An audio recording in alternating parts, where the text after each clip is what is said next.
Hola, soy la doctora María Irianchaina. Vamos a hablar sobre glomerulopatías. El estudio de glomerulopatías está relacionado, ¿no?, con la nefrología, por lo cual tenemos es una correlación clínico y paraclínica. Hay dos grandes, esquemáticamente podemos dividir las glomerulopatías en dos grandes grupos, primarias y secundarias. Para poder realizar el estudio de estas diferentes entidades, realizamos la punción biópsica renal y vamos a realizar el estudio anatomopatológico. En esta diapo lo que represento son las diferentes técnicas que usamos para desarrollar el estudio de la patología glomerular. En primer lugar, acá en esto represento un PAS para demostrar el estudio histológico de la biopsia de riñón. Esta imagen representa la inmunofluorescencia directa, que es esencial también para el desarrollo del estudio de las glomerulopatías, y muchas veces el diagnóstico nos da la microscopía electrónica, también es necesaria para el desarrollo de la nefropatología. Estas tres técnicas que nombré hasta ahora, la microscopía óptica, que incluye el estudio histológico, la inmunofluorescencia directa y la microscopía electrónica, forman lo que se llama el trípode diagnóstico para la glomerulopatía. Existen otras técnicas, por ejemplo, como la inmunohistoquímica, que muchas veces son técnicas, que son técnicas auxiliares que nos permiten inmunomarcar determinadas sustancias, sobre todo los depósitos fibrilares, que son de gran utilidad para poder esclarecer la sustancia que se está depositando a nivel glomerular. En el estudio de microscopía electrónica, tenemos que, a nivel glomerular, tenemos que tener bien claro cómo es el patrón de la microscopía electrónica. Acá en este esquema representamos la membrana basal glomerular con sus tres capas, la rara interna, la externa y la lámina densa, y acá están las proyecciones del podocito, los pericelos, y aquí lo que se marca con la D es el diafragma de filtración, que es lo que se ve alterado cuando un paciente tiene un síndrome nefrótico. Aquí también forma parte de la barrera de filtración el endotelio, que acá vemos las fenestras del endotelio. Acá por debajo de todo esto es luz capilar.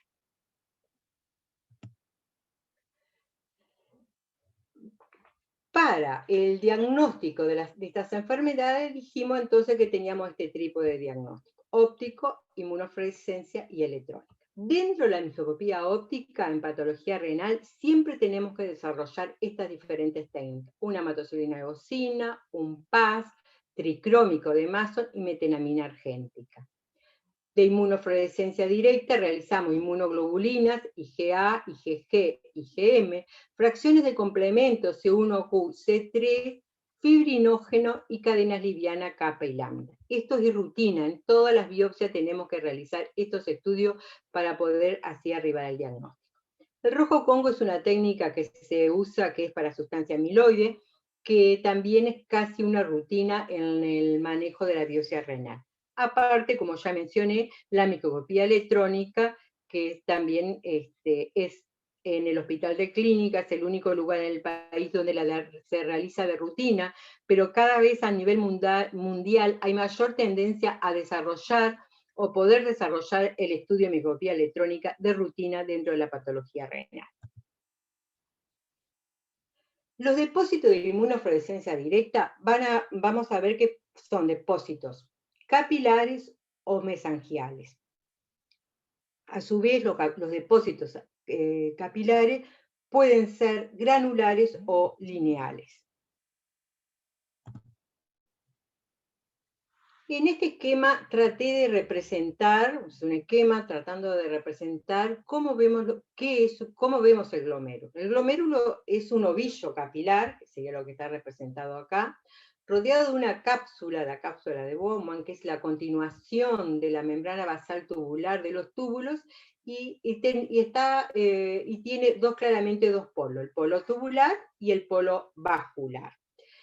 A nivel del glomérulo existen diferentes células propias del glomérulo. En primer lugar, al hacer un ovillo capilar, ¿qué tenemos? Las células endoteliales, las células capilares, ¿no? Las células endoteliales, las células mesangiales, que son células de la matriz mesangial, y los podocitos que están por fuera de la membrana basal y que proyectan sus pedicelos, como veíamos en la imagen de la microscopía electrónica, hacia la membrana basal capilar. La cápsula de Bowman está revestida por dentro por células epiteliales parietales, que generalmente son células aplanadas. En el polo vascular tenemos la arteria aferente, la arteria eferente y la mácula densa. Estos son las células, los elementos básicos de un glomérulo y con su celularidad típica. Acá pasamos a una imagen, esta es una técnica de Paz, donde tenemos una vista de cómo vemos el glomérulo. Como vemos, la técnica de Paz, nos remarca bien la cápsula de Bowman con las células parietales aplanadas y el ovillo capilar. Como vemos, los capilares presentan luz permeable, estos son núcleos mesangiales, y por aquí, por fuera de la membrana basal capilar, los que vemos son los núcleos podocitarios. Esto es la imagen de un glomérulo normal sin ningún tipo de alteración. Bueno, esto es un resumen para que les quede escrito de lo que ya dije, ¿no? Cómo está constituido el glomérulo. Una cosa importante y que debemos tener presente y tratar para cuando analizamos la patología glomerular son diferentes definiciones. ¿Qué es? ¿Cuándo consideramos que una lesión es segmentaria? Una lesión es segmentaria cuando compromete una parte del glomérulo, no todo el glomérulo. Se dice que la lesión glomerular es global cuando todo ese glomérulo está involucrado por la lesión. Focal cuando en una biopsia renal menos del 50% de los glomérulos están comprometidos por esa lesión. Y difusa son aquellas patologías que comprometen más del 50% de los glomérulos presentes en la muestra. Estas son cosas que se las tienen que grabar porque se repiten a lo largo de la patología glomerular. Ahora vamos a tratar de empezar a definir las diferentes entidades. Cuando hablamos de proliferación mesangial o aumento de celularidad mesangial, cuando aumentan los núcleos mesangiales. Recuerdan la imagen que vimos hoy como glomérulo típico, donde realmente no se veían casi núcleos. Acá vemos que los núcleos están aumentados. Hay más de 4 núcleos por campo mesangial. Esto es proliferación mesangial. En este caso, ya que vemos que ocupa todo el glomérulo. Entonces podemos decir que es una proliferación mesangial global. Bueno, contar los núcleos mesangiales, debemos analizar en las asas capilares periféricas y generalmente, actualmente, es mucho más preciso, se cuentan a más de 4 núcleos mesangiales para considerar aumento de celularidad mesangial.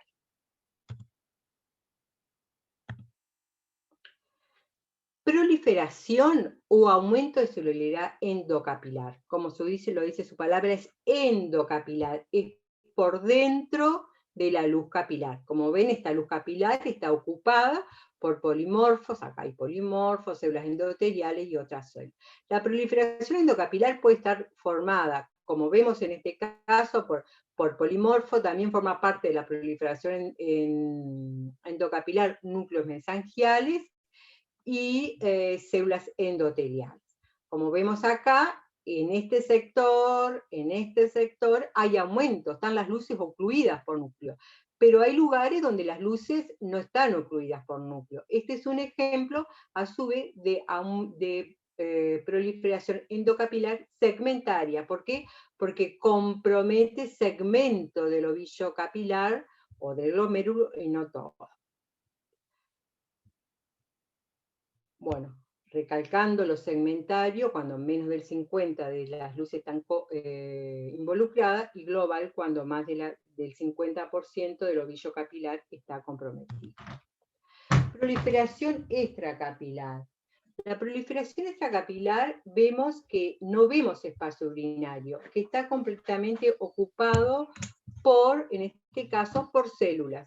O sea que esto es un aumento de celularidad a nivel del espacio urinario. Esta es lo que se conoce como semiluna. Aquí claramente vemos lo que va quedando del ovillo capilar y cómo el espacio urinario, que hasta ahora lo veníamos viendo libre, está ocupado por células. Las semilunas pueden ser semilunas celulares, fibrocelulares o fibrosas, de acuerdo al componente que predomine en esta proliferación extracapilar. Decimos que una semiluna es celular, como la que vimos recién, cuando predomina la célula.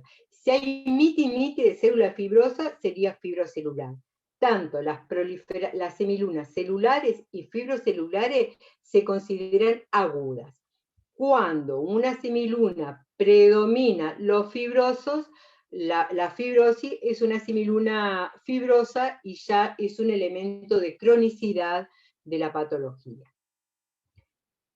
La que vimos es una semiluna importante que ocupa todo el espacio urinario, pero ya con más de 3 células que ocupen el 10% de la circunferencia glomerular, ya se habla de estar en presencia de una semiluna o proliferación extracapilar.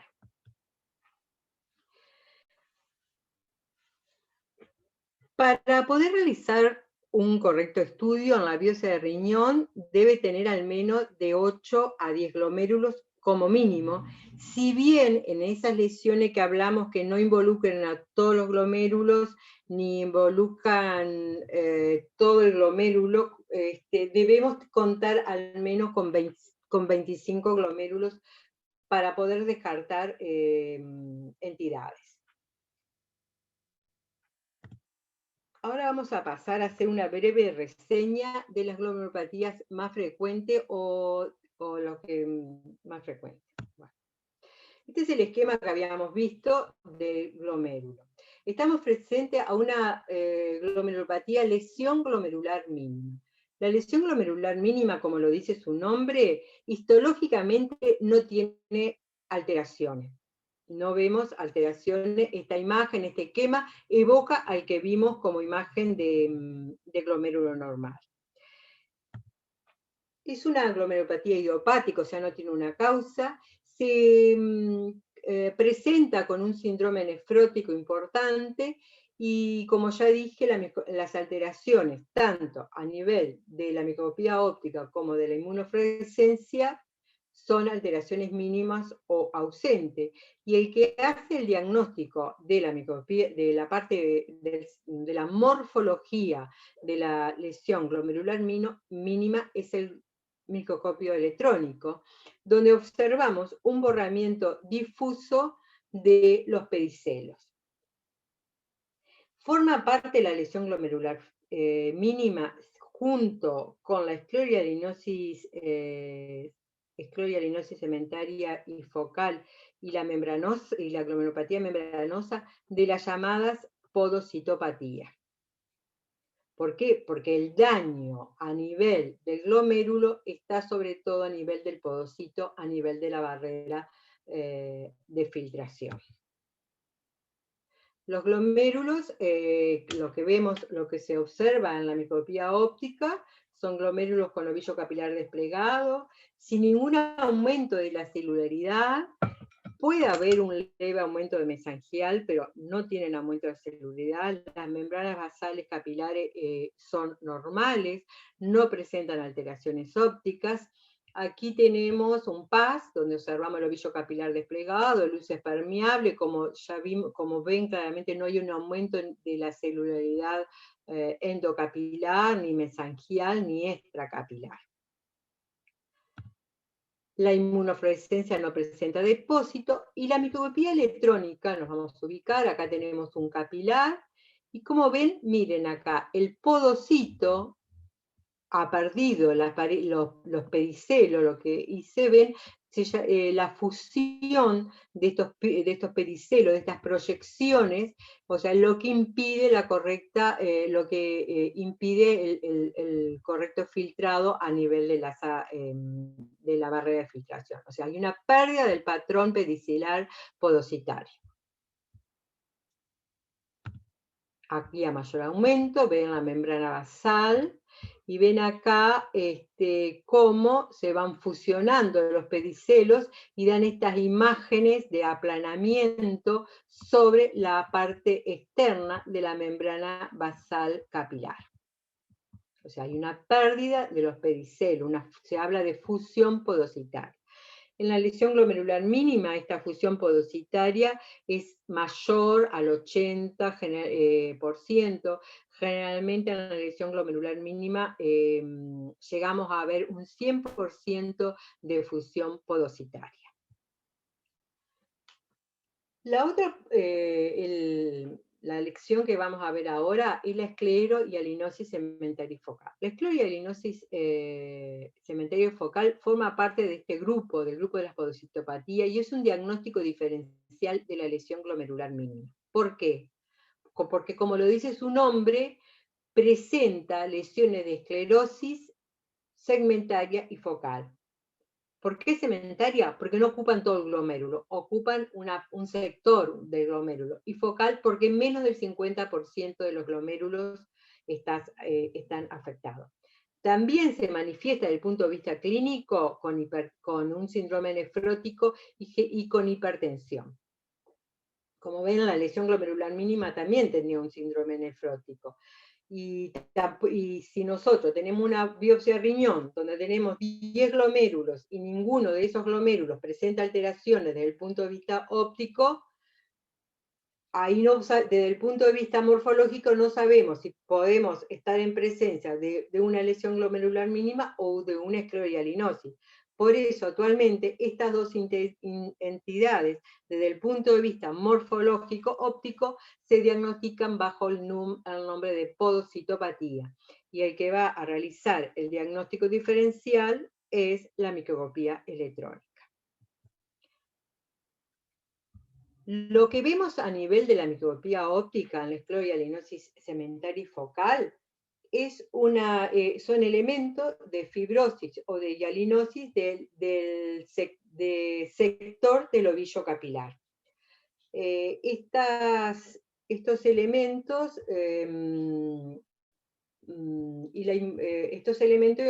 pueden incluso contactar con la cápsula de Bowman y dar imagen de pegamiento entre el ovillo capilar y la cápsula, lo que se habla de sinequia flóculo-capsular, lo cual habla de un proceso más evolucionado. La inmunofluorescencia es negativa, o sea, no tenemos depósito de inmunes.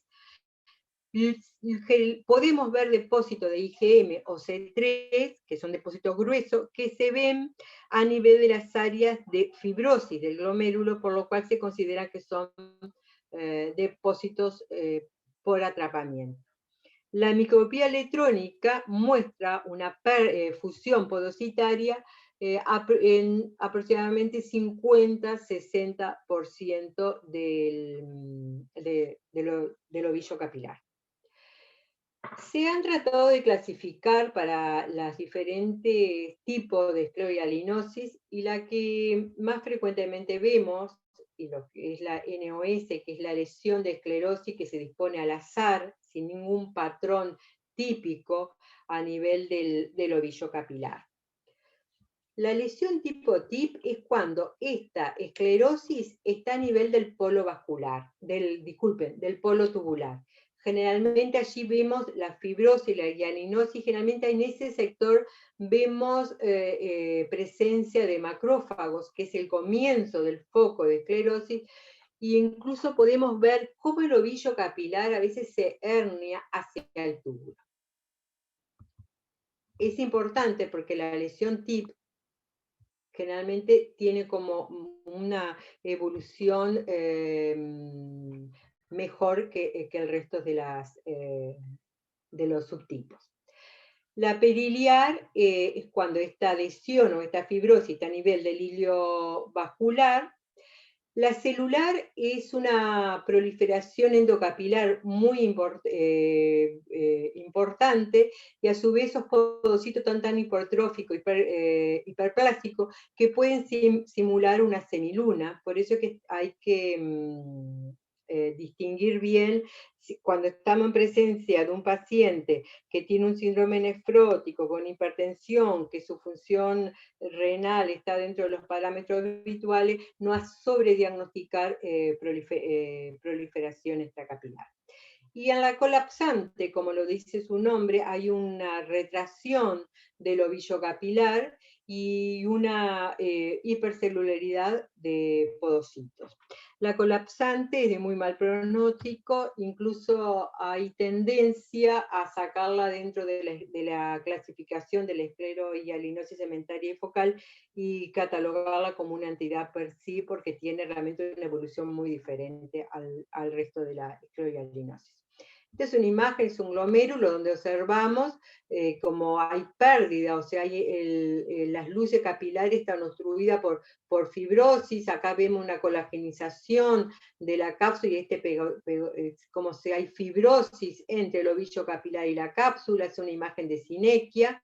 Y este sector del ovillo capilar, como ven, está conservado. Hay luces capilares permeables, no hay realmente aumento de la celularidad ni mesangial ni extracapilar. O sea, como vemos, como es un sector del ovillo capilar que está comprometido, por eso es segmentaria.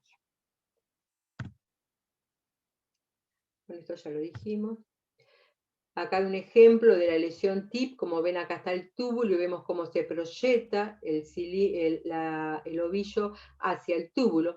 Para poder catalogar tanto la lesión TIP como la lesión vascular, tenemos que, tiene que haber solamente al menos un glomérulo con ese tipo de lesión y no haber lesión de esclerohialinosis tipo NOS.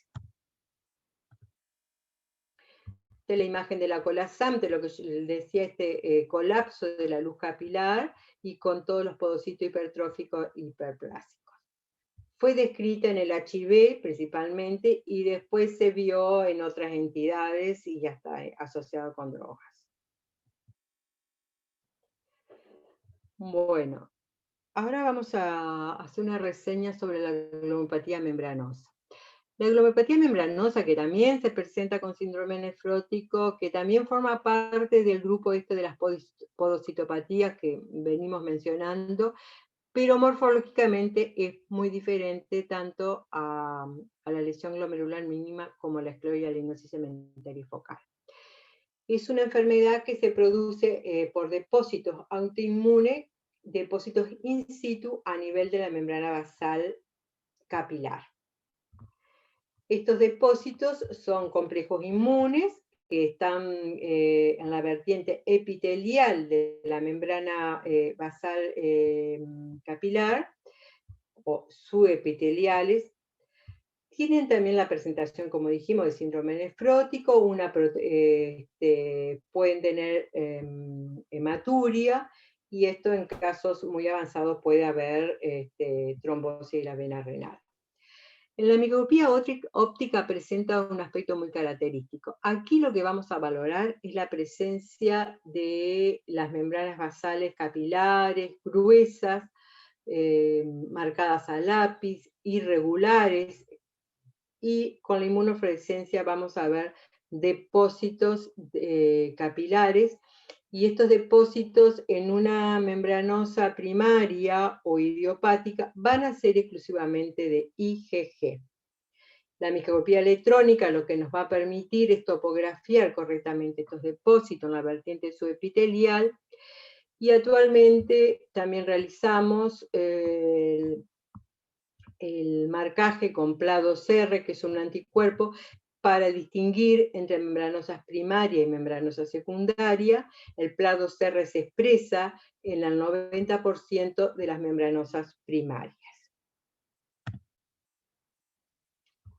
volviendo al esquema clásico, para que ustedes se ubiquen aquí en la lesión, en la glomerulopatía, van a estar los depósitos a nivel de la membrana basal capilar. Como vemos acá en la membrana basal están dibujados los depósitos entre la membrana basal y el podocito.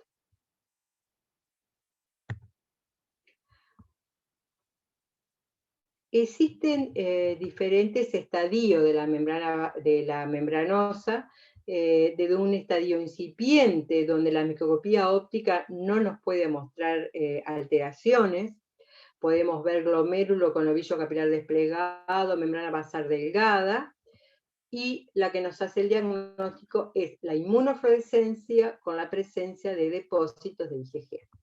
Cuando va avanzando la enfermedad, la membrana basal va reaccionando ante la presencia de esos depósitos y va dando las proyecciones de la matriz de la membrana basal en torno a esos depósitos, y vamos pasando por el estadio 2, el estadio 3, donde las proyecciones, donde la sustancia de membrana basal rodea el depósito, que sería el estadio 3, y cuando ya estos depósitos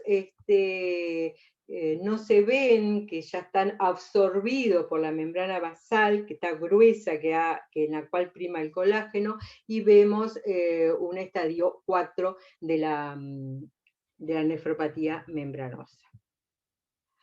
Los depósitos que vemos en la inmunofluorescencia directa son depósitos pericapilares de IgG. IgG solamente en la primaria.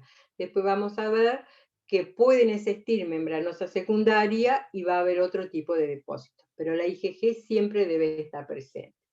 Y aquí tenemos un resumen de lo que dije recién, que la estadio 1 son glomérulos que no vemos alteraciones ópticas, y luego la 2 ya tienen las espículas, las 3 la formación en cadenetas, y las 4 son las membranas basales gruesas y irregulares. En esta imagen traté un poco de representar lo que vemos en cómo vemos la microscopía, la nefropatía membranosa. Esto es lo que yo decía, membranas basales marcadas a lápiz, rígidas, engrosadas. ¿Por qué? Porque en toda la membrana basal va a haber presencia de depósitos y nos da esta imagen. Como vemos, acá tenemos los podocitos que están hipertróficos, hiperplásticos, pero lo que resalta en esta imagen, cuando vemos esta imagen, vamos a diagnosticar o pensamos que estamos en presencia de una nefropatía membranosa. Como ven, es uniforme, todo el glomérulo presenta similares características a nivel de la membrana basal. Esto es una técnica de PAS. En la metenamina argéntica, que es otra de las técnicas que comentábamos, que usamos en patología renal, nos ayuda mucho justamente para ver cómo está esta membrana basal capilar. Esta membrana basal está engrosada, hay en sectores donde vemos claramente las proyecciones espiculares, y otros donde vemos como cadenetas, como el espacio claro va quedando, y la imagen de la membrana basal trata de englobar estos depósitos. Aquí se ve claramente. En una misma imagen, en un mismo glomérulo, podemos ver los diferentes estadios de una membranosa. Ya como vemos, membranas basales irregulares, engrosadas, con imágenes cadeneta y proyecciones espiculares. Con la inmunofluorescencia dijimos que lo que había eran depósitos de IgG. Todas las membranosas tienen depósitos de IgG a nivel capilar, a nivel de la membrana basal capilar. Estos depósitos, si vemos con atención, son finamente granulares o incluso pueden ser pseudolineales, pero ven claramente cómo dibuja toda la membrana y tiene ese aspecto pseudogranular. En la membranosa primaria, el depósito es sobre todo a nivel de las membranas basales capilares. Si vemos que también hay depósito a nivel del mesangio, ya la membranosa formará parte de otra enfermedad, pero no deja de ser primaria. Hace unos años se describió, es muy importante para el clínico saber si está en presencia de una nefropatía membranosa primaria o secundaria, y se demostró que las membranosas primarias depositan a nivel de la membrana basal capilar, que esos depósitos que veíamos recién en la inmunofluorescencia corresponden predominantemente a IgG4. La IgG es una familia de inmunoglobulina, tenemos la 1, la 2, la 3 y la 4, y la 4 sobre todo se ve en la membranosa primaria. La 1 y la 3 están más vinculadas a membranosa secundaria. Y también se describió un anticuerpo que está situado allí en la membrana basal capilar de las membranosas primarias, que es el PLA2R. Entonces, actualmente la tendencia es, cuando informamos una nefropatía membranosa, ponemos nefropatía membranosa, PLA2R positivo, PLA2R negativo, como que hemos dejado de hablar de primaria y secundaria. El PLA2R, como ven, es una inmunofluorescencia también que hacemos, pero con el método de inmunofluorescencia indirecta. No entra dentro del panel de la inmunofluorescencia directa, por eso no se nombró al comienzo. También es como un calco de la IgG, ven el depósito a nivel de la membrana basal capilar, en el sector subepitelial. Las glomerulonefritis proliferativas. La podemos, de acuerdo al sector que esté proliferando, podemos tener glomerulonefritis proliferativas extracapilar, endocapilar o mesangial, que pueden ser cada una un tipo o combinar los diferentes tipos de proliferación. Acá representamos una proliferación extracapilar, como ven lo que dijimos hoy es una semiluna, entonces acá es fibrocelular, aquí un aumento de celularidad mesangial y algo endocapilar, y aquí claramente las luces están ocluidas por núcleos, hay una proliferación endocapilar, y aquí también algo de proliferación extracapilar.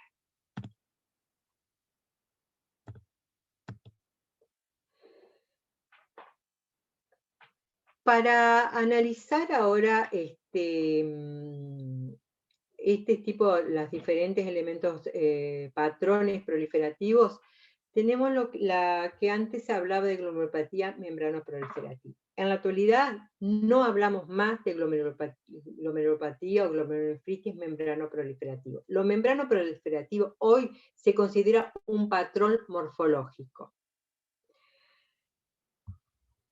un patrón de daño morfológico. Y lo que nos va a decir correctamente en qué elementos,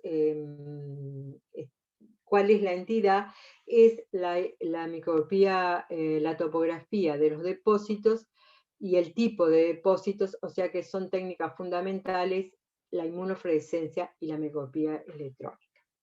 El patrón morfológico de la membrana proliferativa se define por una expansión de la matriz mesangial, una duplicación de la membrana basal capilar que está asociada a la presencia de depósitos a nivel de la pared capilar. Estos depósitos, o depósitos de inmunocomplejos, son depósitos que están formados de inmunoglobulina.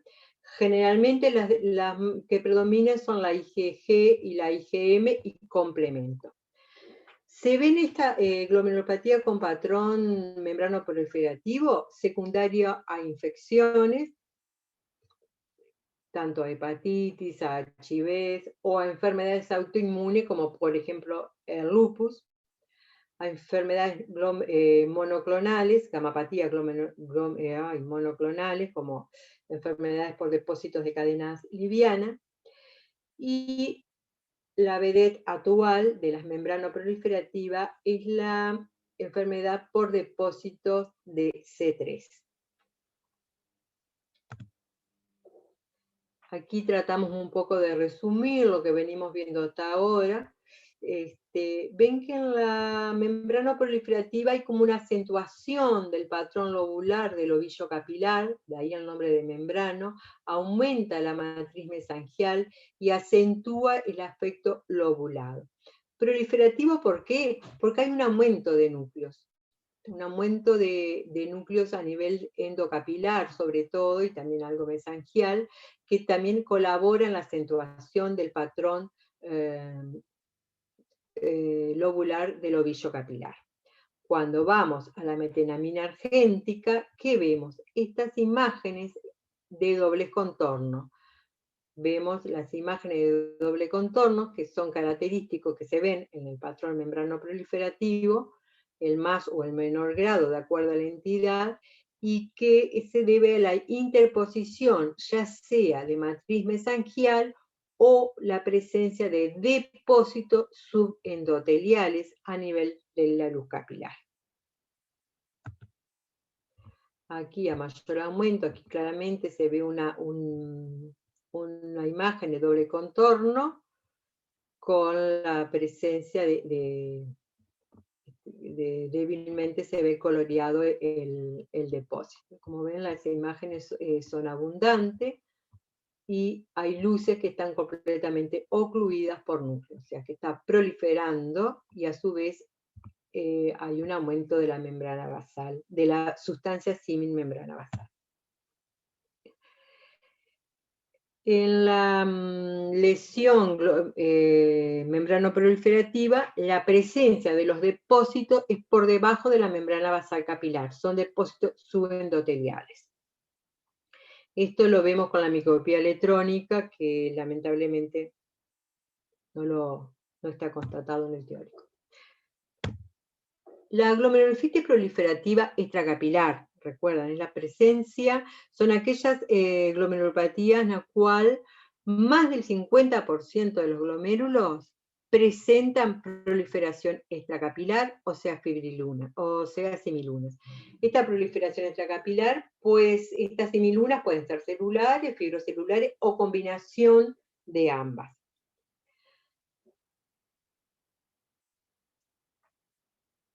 Generalmente, desde el punto de vista clínico, estas glomerulonefritis se presentan con una rápida pérdida de función renal.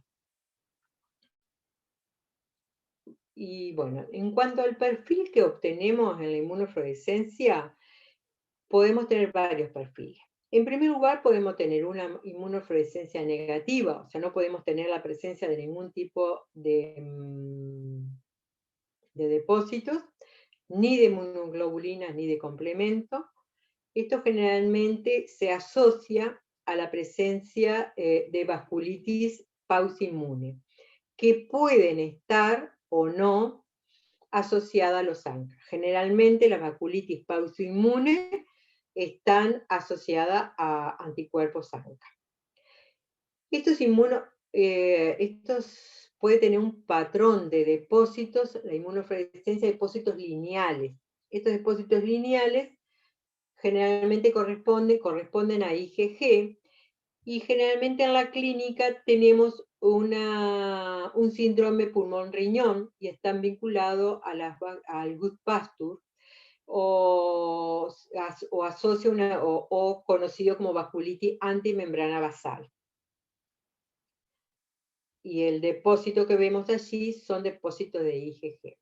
La inmunofluorescencia por inmunocomplejos, que pueden ser cualquiera de los descritos hasta el momento, de IgA, IgG, IgM, S1Q, C3, que son estos inmunocomplejos, lo vemos sobre todo en enfermedades vinculadas, por ejemplo, inmunomediada, como en el caso del lupus. Ahora vamos a analizar la nefropatía IgA. La nefropatía IgA, como lo dice su nombre, es una glomerulonefritis con depósitos de IgA. Estos depósitos deben ser depósitos mesangiales y en ausencia de una enfermedad sistémica. Es la causa más frecuente de glomerulonefritis a nivel mundial en la nefropatía IgA. y se presenta generalmente con una micromaturia, una proteinuria asintomática y un aumento sérico de la inmunoglobulina A. La nefropatía IgA puede presentar cualquiera de los patrones histológicos mencionados hasta el momento. Puede presentar, en el caso de ser un cuadro muy arrastrado, todos los glomérulos esclerosados, puede presentar aumento de la estructura mesangial, endocapilar y extracapilar. Y lo que la define, como ya vimos, son la presencia de los depósitos de IgA a nivel del mesangio. Actualmente usamos la clasificación de Oxford para que exista una reproducibilidad, para existir una correcta correlación entre los diferentes patólogos y medimos sobre todo la hipercelularidad mesangial, la endocapilar, la esclerosis glomerular, la atrofia y fibrosis túbulo-intersticial y la semiluna. Y de acuerdo al score es el pronóstico que el paciente tiene y va de la mano del tratamiento que el clínico va a otorgar al paciente. Esta es una imagen de dos glomérulos que tienen un discreto aumento de la matriz mesangial, no hay realmente un aumento de la celularidad ni endocapilar, ni mesangial, ni extracapilar, y puede corresponder a una nefropatía IgA. Pero ¿quién nos hace el diagnóstico de nefropatía IgA? Como ya lo dijimos, la inmunofluorescencia. La nefropatía IgA se diagnostica mediante la presencia de depósitos mesangiales de IgA. Si bien en algunos casos puede haber algo pericapilar, pero el diagnóstico del depósito debe ser mesangial. Como nefropatía sistémica, vamos a poner como ejemplo la asociada a lupus, que es una enfermedad autoinmune sistémica, que tiene múltiples manifestaciones, tanto a nivel de articulaciones, piel, riñones, sistema nervioso central, que tienen marcadores específicos, como son los ANA, los anti-DNA, RO, el SMIT, el LA, y se realiza la punción biópsica renal para ver cómo el compromiso del lupus a nivel renal. Hay un patrón clásico de inmunofluorescencia del lupus, que es la presencia de depósitos de IgG y C1q. Cuando tenemos la presencia de IgG y C1q en una biopsia, es bastante fuerte el diagnóstico de que esto se asocie a una enfermedad, a un lupus. A su vez, puede expresar el resto de los marcadores. El cuadro morfológico que presenta es variado, puede ser de un glomérulo normal a un glomérulo con una proliferación extracapilar mayor al 50% de los glomérulos. También acompaña el túbulo intersticio con inflamación, con fibrosis, y se definen diferentes estadios a nivel de la enfermedad. Vamos, desde una clase 1, donde los glomérulos son normales, sin alteraciones, a una clase 5, donde más del 90% de los glomérulos tienen esclerosis. Lo que sí acá siempre es importante es el perfil de la inmunofluorescencia. Tiene que haber al menos depósito de IgG y C1q. Pueden expresar IgA, IgM, C3, pero lo que sí debe estar, el patrón que define el lupus, es la presencia de depósitos en cualquier topografía, de topografía mesangial a subendotelial a subepitelial, de depósitos de IgG e IgE. Como vemos acá en la clase 5 del lupus, lo retomo porque hace poquito hablamos de ella, tenemos la glomerulopatía membranosa. La glomerulopatía membranosa en el lupus, además de IgG, va a coexpresar C1q. Vemos que en la clase 3, por ejemplo, es focal. ¿Por qué focal? Porque menos del 50% de los glomérulos muestran alteraciones. La clase 4 es difusa, ¿por qué? Porque más del 50% de estos glomérulos muestran alteraciones. Las alteraciones que muestran es el aumento de la celularidad. Este aumento de la celularidad puede ser endocapilar o mesangial. Acá tenemos imágenes donde vemos claramente un refuerzo de la membrana basal de la matriz mesangial, con imágenes de esclerosis también, puede haber esclerosis segmental y focal, como veíamos hoy en la enfermedad lúpica, y en la metenamina argéntica, salvo que estemos en presencia de una membranosa, vamos a ver la presencia de los depósitos subendoteliales y de las imágenes de doble contorno, como vemos acá. El perfil de inmunofluorescencia, como dijimos, un lupus expresa IgG y C1q, pero también puede expresar todo el resto del componente. Puede expresar IgA, puede expresar IgM, fibrinógeno, en el caso que haya proliferación extracapilar. Las cadenas livianas las expresa, son policromáticas, o sea, no hay restricción de cadenas livianas. Bueno, el lupus lo pusimos como ejemplo de enfermedad sistémica. Ahora vamos a ver que a nivel de los glomérulos también puede haber acumulación de otras sustancias y vamos a tratar de hablar de la amiloidosis. La amiloidosis es la acumulación a nivel del glomérulo de proteínas, una proteína que tiene un plegamiento beta particular que permite que esa sustancia se vea con la técnica de rojo Congo, color verde manzana bajo luz polarizada. Se presentan con unas proteinurias masivas y también tienen manifestaciones extrarrenales y bueno, son de muy mal pronóstico. Hay una expansión de la matriz mesangial y esta expansión de la matriz mesangial está caracterizada por nódulos eosinófilos, Paz negativo, no argirófilo. ¿Qué quiere decir no argirófilo? Que no se tiñen, que no toman la plata, que no son negros. Rojo Congo positivo, siempre tenemos que mirarlo acá bajo luz polarizada. Rojo Congo es una técnica que se mira bajo luz polarizada, si no, no tiene sentido. Las membranas basales se puede ver roja, gruesa, incluso pueden tener un patrón especular grueso.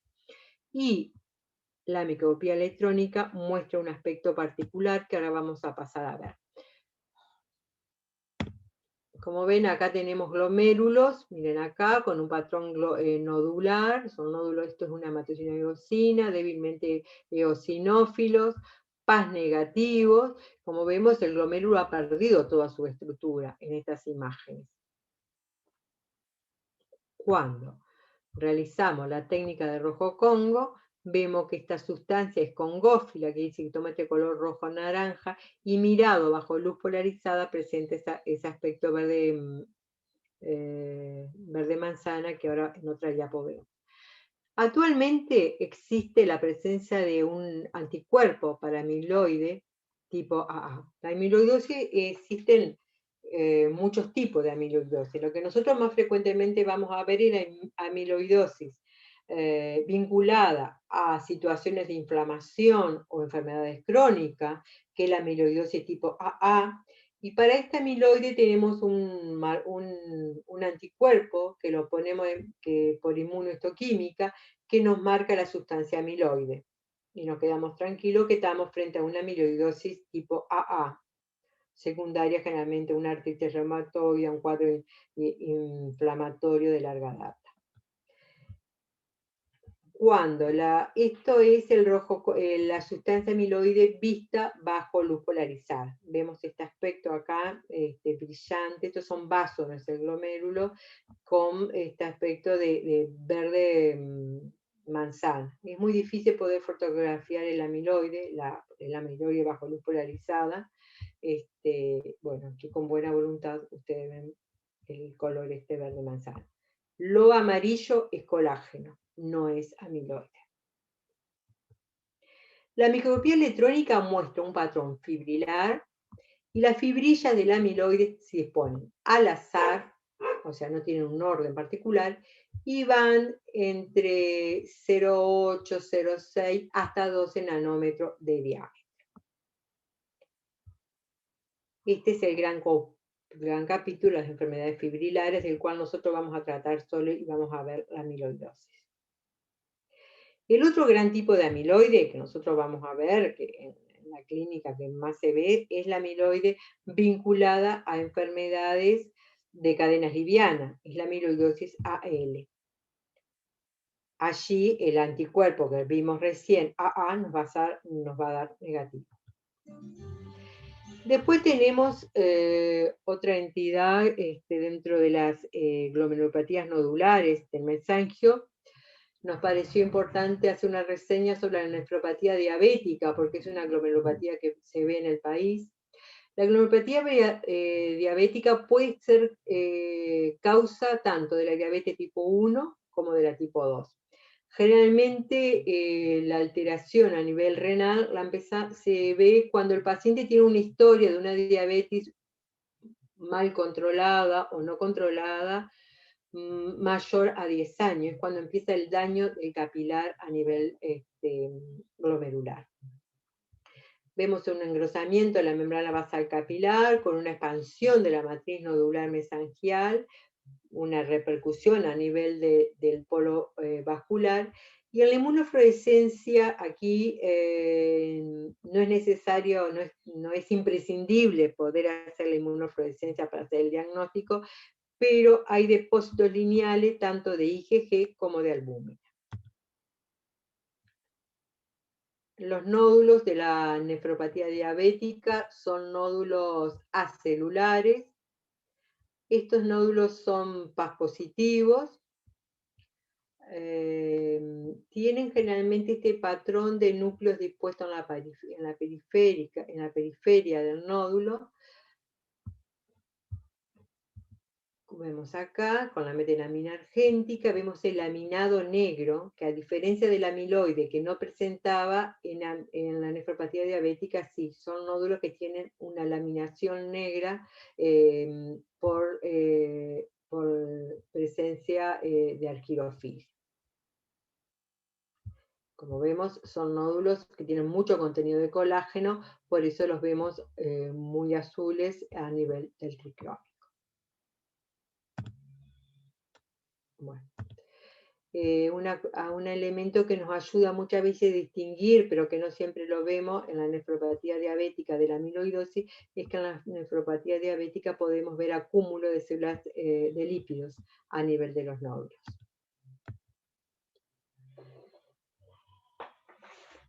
Y una breve reseña sobre la nefroangiosclerosis, que es la enfermedad renal vinculada a los cuadros de hipertensión, tanto primaria como secundaria.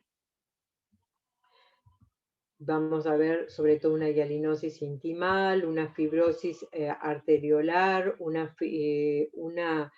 aumento del colágeno a nivel vascular, con una disminución de la luz, una fibroplasia intimal.